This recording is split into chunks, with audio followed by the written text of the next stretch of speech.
and welcome back to Mika Reacting Reviews, where we reacting to things on the internet. Same day, same shirt, a different video. And today we're going to be reacting to a brand new artist on this channel. We're going to be reacting to Samson. I've been seeing a lot of reactors react to him, and I couldn't understand why, because I looked at the thumbnail and I'm like, he just looks like a basic ass white boy. But don't get offended, right? Anyway, but I decided to kind of click on one of his videos, and listen to a bit of it, and then I understood why a lot of reactors started reacting to this guy. And we're gonna be reacting to a song called 36 equals 13, which I think leans into the idiocracy of the world, where it was some article way back that was like 4 plus 4, 2 plus 2 equals 5 or something like that, and how math is like white supremacy or some bullshit like that. So I think that's what that leans into. Anyway, we're gonna right into it, but before you do, if you like these type of videos, please like, comment, and subscribe. Hit the bell to get notifications when I do upload. All of that really does help with the algorithm, guys. And if you'd like to support the channel any further, you can donate. My PayPal mail link is in the description box below and also in the comment section. Of course it helps, but you don't have to. You can just like, comment, and subscribe. And another great way to support the channel is either join my brand new membership program or my brand new Patreon. Different levels, different tiers, different perks, or you can visit my brand new merch shop. Links down below, and links to all the alternative platforms that I'm on and ways to support me, always in the links down below. And also, if you are an independent artist and you'd like me to react to your song or play it in my intro, contact me on my email and let's do business. Other than that, sit back, relax, and enjoy the video. Alright, here you go. I love high gas prices, I love paying more for groceries, and I really love seeing taxes rise. It's so good knowing that I'm giving more but receiving less. It makes me feel humble, but I'm gonna stop with the sarcasm right there, cause I swear we're living in a real jungle. It's what? Pretty simple to me though, it's way past being left or right. Just use your head and common sense and think about how you've been affected in daily life. Is it easier or is it harder? That's the most important question you should think of first, cause life is a bitch already as it is, and you don't need someone that's gonna make it worse. Alright, Samson. He hit on the inflation that's going on right now and the high and higher gas prices that's going on at the moment, and basically saying, let's forget political labels, let's forget tribes and stuff like that. Just ask yourself, hey, is life great? Is it going the way it should be going? If it's not, let's come together and maybe change it. Alright, let's continue. Get worse, ask me? I think we're fucked. Don't give me that look, everything sucks. Have you gone outside? Have you been to the store? Have you compared the prices to a year before? Do you drive a car? Have you pumped gas? Don't lie to me now, it sucks ass. You could brush it off like it's a fucking joke, but the media lies, numbers don't. Well, you can't blame Biden, it isn't him. Well, who the fuck is it then? What jacked up the prices? I wanna know why I spend so much up at Conoco. I don't know. I think it's insane that the leader of the country gets no blame, cause the whole entire time, the last 4 years, it was cheap as fuck. I'm just saying, now watch. Down. Ooh, he's dropping some facts there. Yes, the media does lie. I think sometimes the media like thinks that they keep just saying it, that it will become a fact, like we all just believe it, right? Like, no, everything's fine, everything's great, guys. Like, don't look at the burning buildings and you know, the dumpster fire. Everything's great. And yeah, like, not blaming Biden for anything, and like literally still trying to blame Trump. Like, they just cannot let go. And you know, even the issue that's going overseas with the, you know, the two Eastern European countries, and I'm not gonna say it because I don't know if we're allowed to say it on YouTube, but yeah, like, I believe America only got 5% of our oil from them, and so it's not like tons anyway. So like, you cannot blame all the high gas prices just on that, stopping the oil trade with that particular country. And if we would have not stopped the, I think the Alaskan oil pipeline thing that was going on, I believe that Trump started, correct me if I'm wrong in the comment section, if we didn't stop that and we continued actually supporting America's oil, then we probably wouldn't be in a situation now. So there is some blame, not just on Biden, but a lot of other politicians that became before him and that surrounded him on his team. A lot of reasons why we're in a situation now. It's not just that particular country who went to the other particular country and decided to be like, you know what I mean? Yeah, anyway, let's continue. I'm just saying, now watch. Down in the comment section, someone's gonna give us an economy lesson. I can't wait to hear your expert analysis on fluctuation and how expenses balance. Hey, it's all a part of the process. What the hell you bitching for? It's fine. Oh yeah, I forgot about the 16 cents that I saved on hot dogs for 4th of July. What a fucking steal. Too bad I spent more on gas just to get to Target. So by the time I got done buying all this shit and filling up my car, I had way less than when I started. Now, I don't really call that saving. No, I call that losing money. It doesn't take a genius to do simple math, but apparently you can't, so who's the dummy? Probably still me. I'm just inflation's fucked up. But I gotta sit here and act like I love this administration with a thumbs up? Stupid.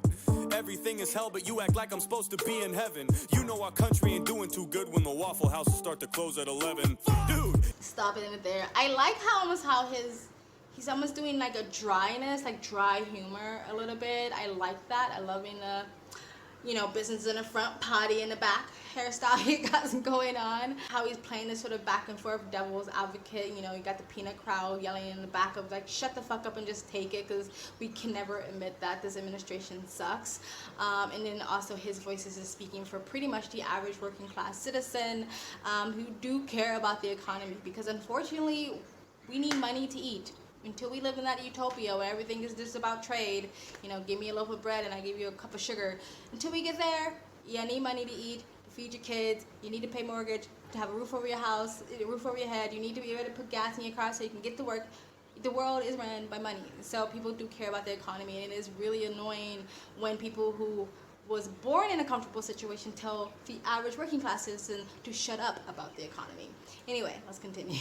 Start to close at 11. Dude, he can barely talk, and don't act like I'm being overzealous. Every time the man speaks, I have no fucking clue what he's trying to tell us. Every speech is like a gag reel. Every time I see the shit, I'm like, is that real? Well, considering the fact that the only other option was Trump, I don't think it's such a bad deal. Fuck that, I want a strong leader. The strength of a man should be constantly tested, especially when you're in the most powerful position in the world. That should be not even a question. There's really not enough words that can describe the craziness we're facing, dude. But the crazier part is there's still people you need to sit down and really explain this to. Come on, man. Just watch a press conference. You'll see that Joe is all gone. He literally says out loud that he has a list of people he's supposed to call on. And even then he fucks that up. The whole thing is hella awkward. COVID-19 ain't his biggest enemy. It's the goddamn teleprompter. Yeah, the list of people to call on, because he was already fed their questions so he can rehearse the answers back to the TV, and he still can't get that right. And I'm not saying that's even unusual, but yeah, that's a thing that people do, and that's a thing our president definitely does. Yeah, let's continue. Teleprompter. It feels like we don't even have a leader. It's like we're all just following blindly. Each of my grandparents could run circles around him in a debate, and they're almost 90. Look at him. Don't take it from me. Go listen to him. It's not a rumor. You gotta, I mean, Today, Junior! Jesus Christ, go on YouTube and click any video of Joe Biden and check out the like and the dislike ratios. That should prove to you that no one likes him. I don't agree with anything he's done. His decisions affect me in many ways. If it was up to me, I'd rather have mean tweets and cheap gas any day. I think that might have been the end. Yeah, for some reason people care about mean tweets and being meanie than actual policies that hurt the country and hurt your daily life. I don't know what that is about. Maybe because a lot of people who voted for Biden actually doesn't have any financial worries, and people, again, who voted for the other guy are actually the working class citizens who do have to worry about being able to pay their rent. Maybe that's the thing. It's a class thing. It's a class clash. Yeah, that's ridiculous. And it is really funny when you see people who still support Biden try to be able to defend what he is actually saying when you cannot even understand what he's actually trying to say, right? Goods he done for us. I think Afghanistan pretty much sums it up. What a dumb adult. My stomach does somersaults when I think about those 13 soldiers that were killed to fucking gall. Then he goes to the service and keeps checking his watch like he has somewhere better to be. I swear the disrespect doesn't stop. Pick your fucking head up. Look at the women and men you killed. I don't understand how anyone could even defend you still. And if they do, they either don't know what they're talking about or they're lying to themselves, because they know damn well you're a problem now. Pulling out was a good choice. Not the way you did it though. Kamala's probably sitting there like, oh my god, we did it, Joe. You know, giving themselves pats on the back as if they actually achieved something. So the feeling that I'm getting is like the first half was spitting facts, but it was a bit more playful, and the second half is a little bit more serious. So that's kind of like the light and the dark that I'm getting here. And yeah, the Afghanistan situation was really, really bad. We've all seen the videos of the people hanging off of planes. We all seen the videos of families handing their babies over to the soldiers over there for over 20 years and completely collapsed. Whatever foundation or structure or whatever we say we were doing over there was completely erased within a 24-hour span, which makes me think we weren't doing anything at all but filling and lining a lot of people's pockets who sell weapons and benefit from war and sort of placing American soldiers in different countries. Yeah, that was a clusterfuck, and most people agree that we should have left. We should have left Afghanistan years and years and years ago. So no one's upset that we're out of Afghanistan. People are upset for the way it was done, for the time that it was wasted, and for leaving all those people behind, and not just American soldiers, but people who helped America with information and stuff like that, leaving those women behind who grew up in sort of a hopeful society that they would have rights and opportunities, and then having that completely stripped away from them. And so yeah, it was really bad. Anybody who defended that, I don't know what the hell you're looking at. Anyway, let's continue. Speaking of her, where's she been through all these deadly days? As soon as shit erupts and hits the fan, Kamala's MIA. Not like she does anything anyway, so fucking useless. Law and order, crisis at the border, she don't fucking do shit.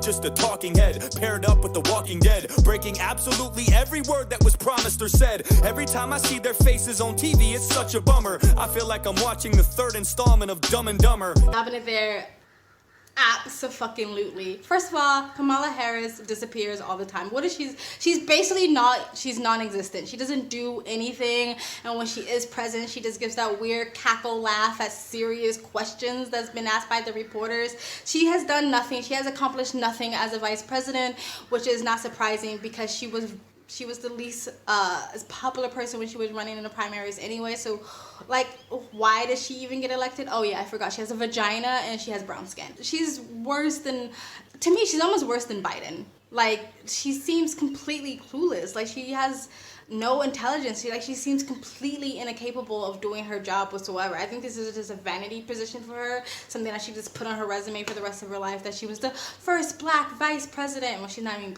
really black. She's like half, that she's mixed Indian and black, and she completely threw out her Indian heritage for that black card.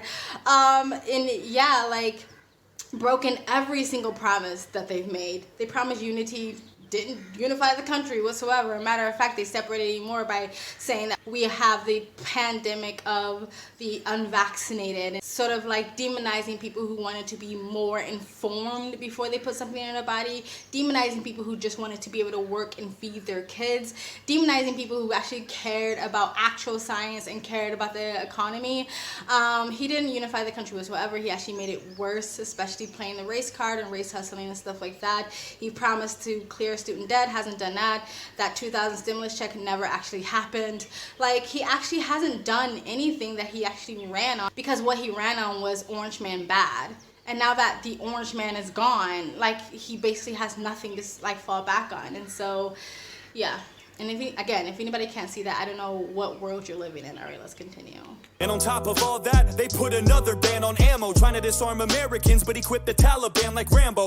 You give them hundreds of thousands of military guns, but Americans just trying to protect their families are the scary ones. You put more trust in a terrorist organization than you do in your own people. You don't care about this nation. Fuck you, that's from me. Fuck you, that's from them. Fuck you from everyone that's still stuck in Afghanistan. Fuck you from the men and women who died for this country. And fuck you for every time you lie to cover up something. You blame this on Trump. How the fuck is this even his fault? You're in charge now, not him. That's just your default. Whenever something goes wrong, you flip and say he did it. But whenever something goes right, you're quick to take the credit. Exactly. You can't have it both ways. You can't take the credit for things that you didn't have anything part to do with it, but when something goes wrong, it's Trump's fault. Like, all politicians do that, but that's really fucking annoying. They cannot let go of that Trump bump. Yeah, Samson is mad, and I think a lot of people are mad. I think he's expressing that anger and frustration that a lot of average Americans are feeling right now, and the gun laws and gun control trying to basically strip away people's rights to bear arms is silly and stupid, because again, the people who actually follow the laws are going to be the ones who's harmed in a situation, and the criminals or terrorists, they're not going to be harmed in a situation because they don't follow the law. So it really makes absolutely no sense to sit there. And I think the last 2 years has shown us something, that you cannot depend on the government. So I think a lot of people, even the left, even the Democrats, ran to the gun shops to get their guns, because I think a lot of people realize, wow, shit can hit the fan. Like, the foundation we have can collapse, and I want to be able to protect myself. Especially even seeing what's going on in other countries like Burma, who had nothing but sticks and rocks and picket signs to protect protect themselves while they're being gunned down. So I think a lot of people realize like, maybe I will keep myself armed and protected, because I mean, especially if you want to go ahead and either defund the police or demoralize the police where they're not going to show up at my house and actually protect me when someone's kicking in my door. But anyway, let's continue. You undid almost all of Trump's agreements by your second day. So why is this one of the only fucking things you left in place? No crosses to bear, no responsibilities, just chocolate chip to ease your mental instability. I would say the blood's on your hands, but that's a lie, cause you don't even know where the fuck you are half the time.